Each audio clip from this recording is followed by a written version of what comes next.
Item number 8 is a wastewater treatment facility permit exceedance presentation by Michael.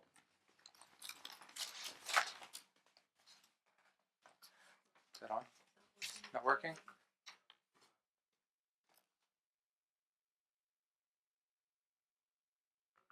The light on?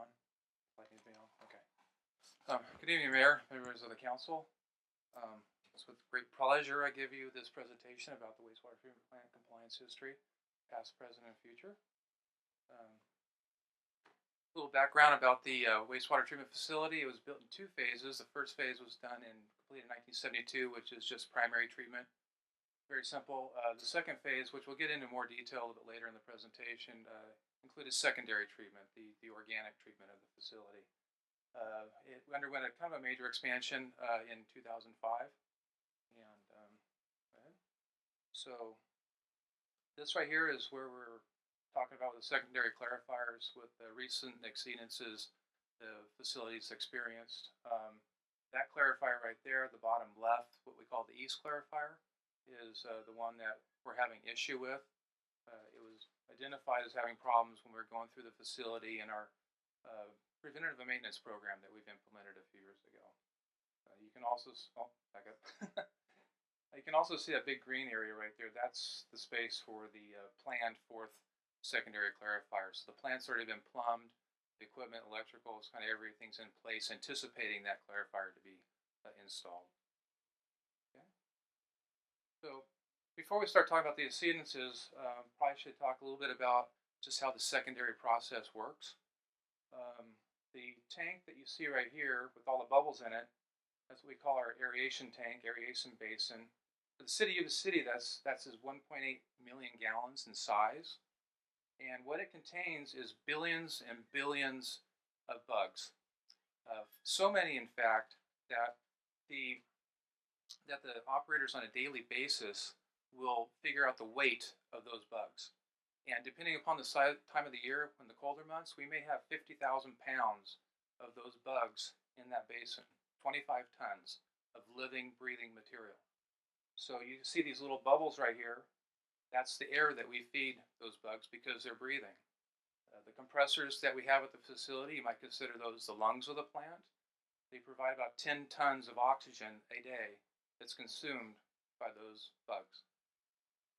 The wastewater going into the basin is the food. So on an average day, we may have 30,000 pounds of food going into this basin. So we have a very large living organism that the operations task is tasked with every day to keep alive and healthy. So when you think about yourself, your stomach gets upset, we have this on a very major scale. So, and it shows up in secondary clarifier performance.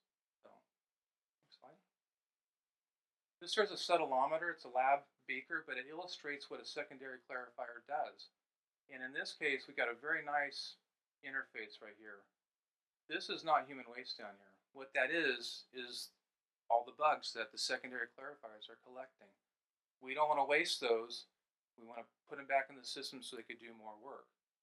What we have up here is the treated effluent. We want to collect that, disinfect it, and then we can discharge it to 2 different locations to the Feather River or to our disposal ponds located on the other side of the Feather River. When the plant is upset, there's many different ways that these bugs can escape this container. It could be hydraulic. It could be conditions causing gas to build up and it'll float to the top. It can be different kinds of bugs that proliferate in the system and which does not cause that to settle, and they can escape the container that way. So when we have a settleable solids exceedance, it's these little guys getting out of the container. So these little guys are found in nature, like in your biology class from high school, pond water, parameciums, that kind of thing. So we've just taken Mother Nature in this plant and just sped it up greatly. So I went back to the year 2000. The year 2000 was kind of a key date because that's when the regional board started really looking at violations of discharge permits. And I highlighted this dark line right here between 2000 and 2007. 2007 was a key year in the permitting of the wastewater treatment facility. like I said before, we have two discharge locations. We have to the ponds and to the river. Prior to 2007, our effluent limits in their discharge permit were very lenient. And so when the plant was going to go into a condition where we were going to exceed river standards, we would go down and switch to the ponds and avoid a violation altogether. In 2007, the regional board took that away and essentially made both discharge points to the ponds and to the river the same. So that tool that the operators had at their disposal to avoid and manage that risk of a permit exceedance was taken away. But when I prepared this table, what struck me was that even regarding that tool being taken away, you can see how well the operations staff has been managing a lot of these test parameters. And what that tells me is, for one, staff has been really on it.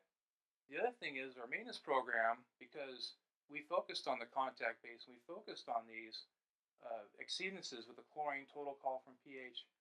What we're doing with the maintenance and stuff is paying off. The problem is this suttable solids right here continues to be a problem. And even without that resource of being able to go to the ponds, when we have an incident, we're going to see it in our as an exceedance. So risk management. The discharge permit conditions, we talked about that with the change in 2007. The asset condition assessment program, this is really paying off for us, because this facility, we're looking under the hood. I was here a couple years ago asking to clean some digesters, and that was an opportunity to get in the tanks, look at the concrete, look at the structure, and get a good assessment of what we need to work on. And if you can't manage it, you can't observe it, you can't deal with it, we don't want to have any surprises. The secondary clarifiers was the last treatment process in that plant that we started taking down to take a look. And it was that east clarifier was the first one we started taking down when we found the damage. So we were trying to be proactive. We found some damage. We still haven't been able to inspect the other primary clarifiers. But the asset condition assessment program is, we're being proactive with the maintenance. We're doing it on our terms, and it's paying off. And there's the staff efforts.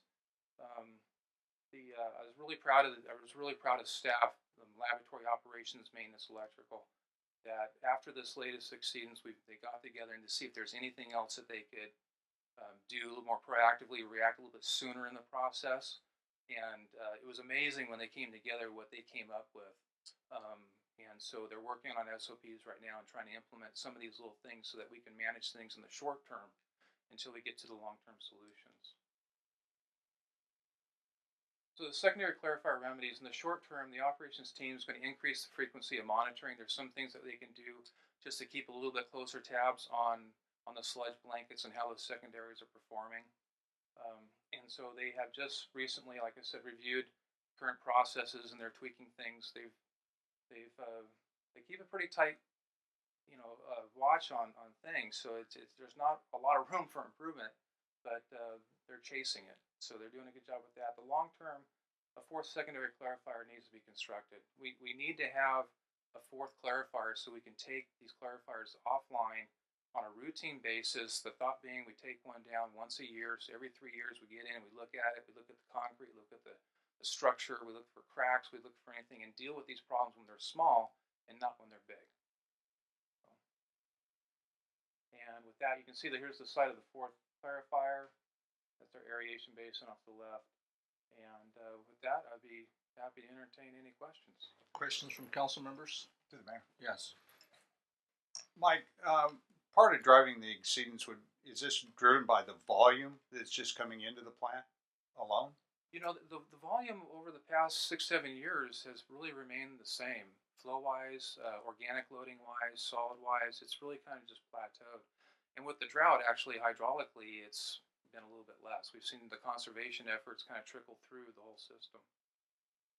Okay, yeah, because just kind of wondering, as we've talked in the past about, maybe taking one of our larger or our largest employer and maybe putting it to an off-peak, delivery time for you guys. Right. So you could take that that volume in at a different time and maybe relieve some of the pressure on that system. Right. We looked at that. We looked at that last year, and there's some things that would solve, and then there's some problems that it would create. And the problems that it would create is that wastewater needs oxygen in it, and so when wastewater is just sitting around, it turns septic, and now you've got a real problem. And so we've looked at equalization basins uptown at the headworks of the plant, and but the process controls that the operations staff has in place right now is really adequate. It's just a secondary settling that they just need a little bit more capacity there. So.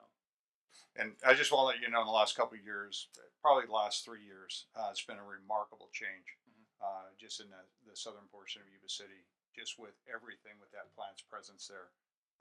You've done a fantastic job mitigating all of those, the emissions and everything coming from that. Yeah, there's been a lot of improvements. So Yeah, thank lots. you. Michael, is this our second fine, third fine within the last year, 2 years? We had two incidences in last November and December. There were two separate incidences. When we took the third secondary down and we found the damage, we were trying to assess it with photographs, and it takes a while to clean it and stuff. So we had a good record so that we could talk to engineering firms to get that rake arm fixed. And that's when hydraulically we started having issues with the two remaining clarifiers online. And we had the settleable solids exceedance then. In December, we had a freezing incident, and I received the Bill Fuller's, hey, we got some cold weather coming in, and so staff went out, they checked the plant, they insulated chemical feed lines, and we prepared for it. Unfortunately, a small check valve froze, and it broke a sodium bisulfite line, and so that's where the chlorine exceedances came from. So there were two separate instances. The fines are per parameter per day, and at $3,000 is the minimum fine. So which they could have gone a lot higher, but so. Through the mayor. Yes. So, what was the total fines that we've had, say, over the past 2 to 3 years, or do you have that figure? The past 2-3 years, I think on that one slide. I mean, if you want to back up to that table, right here. This well, let's see. Since this is 2011 to 2014, last 3 years. This year we had one settleable solid. This diazonon is interesting. This one here, our diazonon limit in our effluent is detection, and the analytical techniques can get down to 0.1 parts per billion. And our detection, I had it run twice to confirm the first detection was 0.25, 0.2. So to give you an example is if somebody takes a teaspoon of diazonon up at Stabler and puts it in the collection system, we're going to detect it down there, and there's no way that we could have avoided that. So we're kind of at the mercy of what comes to the plant. This last year with this the secondary clarifier going down and trying to fix it, and then the freezing event, we got 11 out of those 2 months right there. And then before that, we've had a couple. The total call form's been really good. The staff is routinely rotating the contact basins, cleaning it. The pH was a direct result of the chlorine, the chemical line break. Otherwise, our pH has been outstanding. Actually, the new aeration system, we're not using any chemical, which is saving us money. And of course, the chlorine right there. So, we can handle these settleable solids issues. We've got a pretty good grasp on complying with that discharge permit. I guess my question on this is the fact that it looks like $156,000 total there that we've paid out in fines, but the fix is $4 to $5 million, and not that any of these exceedances are good, but to go out and spend $4 to $5 million versus what we're paying to take care of these things Right. as they go, Uh-huh. to me, it's as long as we're doing a good job of trying to mitigate the problems that we have, that still not a bad solution. Right. The staff has been doing really well. This $30,000 right here, I tried to get the regional board to let us apply that to the repair of the rake arm, and they wouldn't allow me to do that. So I tried. The thing is other communities have just continued paying these fines like this, and like I said, they're mandatory minimum penalties of $3,000. The regional board can ramp it up to get us to move forward. So. All right. Thank you for the report, Mike. Yes. I would suspect that if we continue to let this thing go and the fines are gonna get bigger and bigger since we're not doing something to fix it. Yeah, the regional Anticipate that would happen. Yeah, the regional board likes to see progress, moving forward. You got a plan, you got an action plan, you got a timeline. What kind of timeline do you think we're looking at to get this fixed? Right, Is there one? right now, I would say we need to move on it, because if the east clarifier that has the damage goes down and we only have 2 clarifiers in the ground, we're going to be bulking and seeding every day for a long period of time, and it'll make that 156,000 over 14 years look minuscule. So I think we need to start moving forward with it. Thank you. So. Mr. Mayor, just to add something to Mike's presentation, is Public Works has indicated to me that they'll also be bringing in a third-party engineer consultant to look at the recommendation that's been made and just review it to ensure that, given this point in time, to reaffirm that that's in the best interest of proceeding. Great, thank you. We also have a question, speaker card from Pat Miller, who has a question. Pat, if you want to come to the podium and state your name and try to get your question answered for you.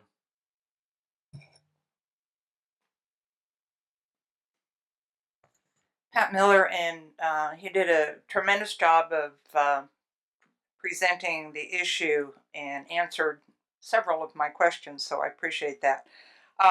Basically, what I'm hearing is the equipment's wearing out. We're not at capacity. Is that correct? We're not at capacity. Okay.